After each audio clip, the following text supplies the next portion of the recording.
bienvenue dans Face à Face, votre émission quotidienne sur ATV Guyane. Ce soir, nous accueillons Monsieur Pierre Douat. Bonsoir. Bonsoir. Vous êtes médecin en Guyane et auteur surtout d'un ouvrage qui s'intitule « Tout ce que vous auriez voulu savoir sur la France et qu'on vous a toujours caché ». Oui. Pourquoi ce livre? Alors écoutez, c'était pas prémédité, j'étais pas du tout parti pour écrire un livre comme ça. Le livre devait s'appeler au départ « Faut-il avoir honte d'être français ?» Je voulais faire un état des lieux de ce que la France a fait de bien et de mal dans son histoire. Et c'est en l'écrivant que je me suis aperçu que les explications qu'on nous donnait n'étaient pas suffisantes pour expliquer les événements. Alors, dans votre ouvrage, vous déclarez l'histoire, par exemple, de la Révolution, c'est l'histoire des colonies, c'est-à-dire? Eh bien, si nous avons eu la Révolution française, c'était en grande partie grâce aux colonies. Parce que si nous avons eu la Révolution française, c'est parce qu'il y avait une rivalité coloniale entre la France et l'Angleterre. Vous connaissez tous l'histoire de Lafayette, Lafayette qui avait fait perdre les États-Unis à l'Angleterre. Eh bien, c'était Louis XVI. Donc Louis XVI, le gouvernement de Louis XVI était en rivalité coloniale avec le gouvernement anglais. Dans votre ouvrage, pardon de vous interrompre, vous expliquez aussi que déjà, dès l'époque, la France avait une politique un peu colbertiste de subventions, notamment de subventions sur la traite négrière, c'est-à-dire? C'est-à-dire que la France subventionnait la traite négrière en France, et l'Angleterre ne subventionnait pas. Et c'est de là que c'est parti, si vous voulez. C'est que l'Angleterre n'a pas supporté que la France subventionne ses compagnies maritimes. L'Angleterre est un pays libéral. Et il faut savoir qu'il y avait des compagnies anglaises qui avaient fait faillite. Il n'y a pas beaucoup de gens qui le savent. Et ça vous donnera une idée du taux de mortalité qu'il y avait sur les bateaux. S'il y avait des compagnies anglaises qui faisaient faillite... C'était à cause du taux de mortalité sur les... Certainement, certainement. D'accord. Vous rendez... Et la concurrence française, évidemment. Et les Français qui subventionnaient leur compagnie maritime. Alors, le personnage Rochambeau, après on reviendra sur Haïti, auquel vous semblez vouer une grande admiration. Qui était-il exactement, Monsieur Rochambeau? Du nom de du nom de l'aéroport avant qu'il s'appelle. Alors ça, ce Rochambeau-là, c'était le fils. Il ne faut pas confondre Rochambeau père et Rochambeau fils. Rochambeau père, c'est celui qui a libéré les États-Unis, qui a combattu pour la guerre d'indépendance américaine. Ce n'est pas du tout le même personnage que Rochambeau fils, qui a massacré les Haïtiens. Et c'est celui-là, et celui qui avait le nom de l'aéroport, c'était Rochambeau père.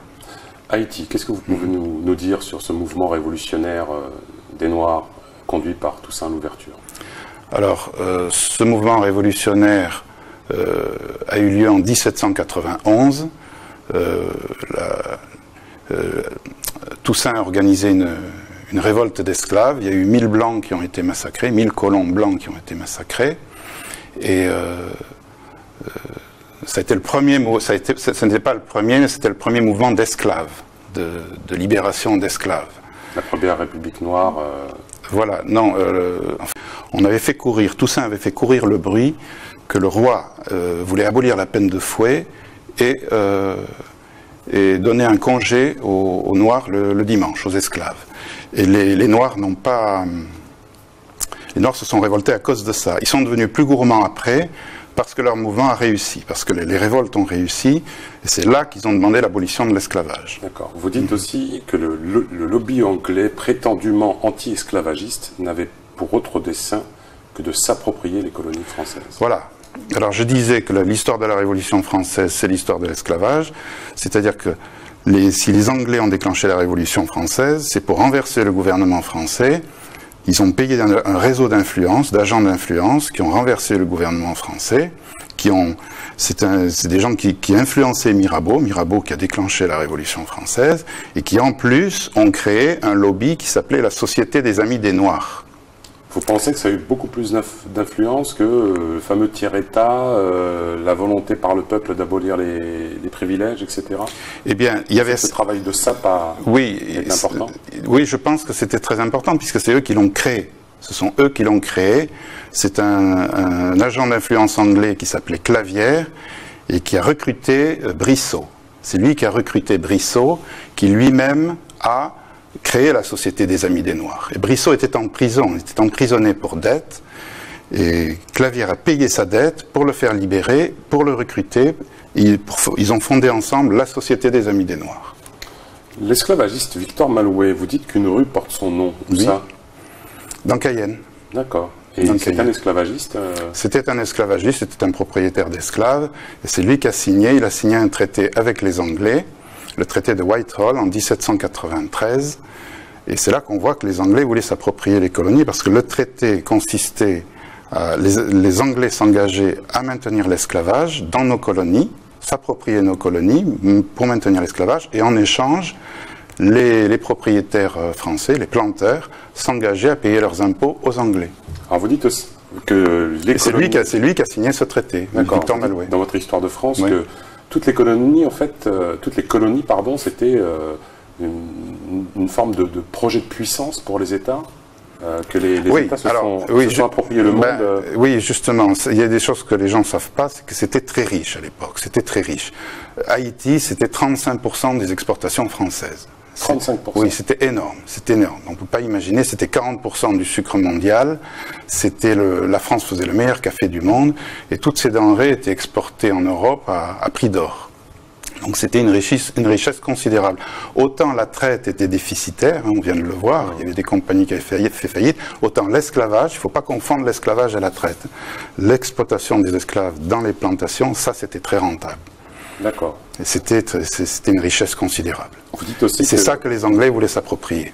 Vous dites aussi que Simon Bolivar, c'est sur son passage en Haïti qu'il a pris la mesure de ce qui est devenu le bolivarisme aujourd'hui. Oui, tout à fait, parce que lorsque Simon Bolivar est parti pour faire ses guerres d'indépendance, il a fait une escale en Haïti.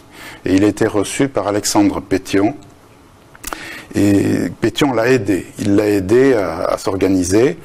Mais en échange de son aide, il lui a demandé, il lui a fait promettre de libérer les esclaves partout où il agirait. Et Simon Bolivar a tenu promesse, il a libéré les esclaves au Venezuela et les décrets d'abolition se sont succédés dans toute l'Amérique du Sud et plus tard dans le monde entier. Donc le point de départ, c'est Haïti. Dernière question, la guerre d'Algérie n'aurait pas dû avoir lieu, vous dites, la France était prête à décoloniser l'Algérie dès 1956 et c'est la découverte de gisements pétroliers qui a retardé cette décolonisation. Oui, tout à fait. Vous maintenez cette version? Ah oui, tout à fait, puisqu'en 1956, on sait très bien que Guy Mollet était prêt, tout était prêt pour décoloniser l'Algérie.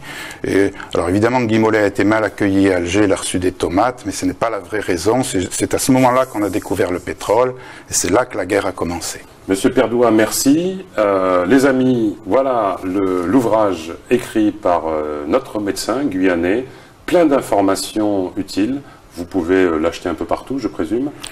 Les programmes continuent sur ATV Guyane. À bientôt. Tchambéred, les amis.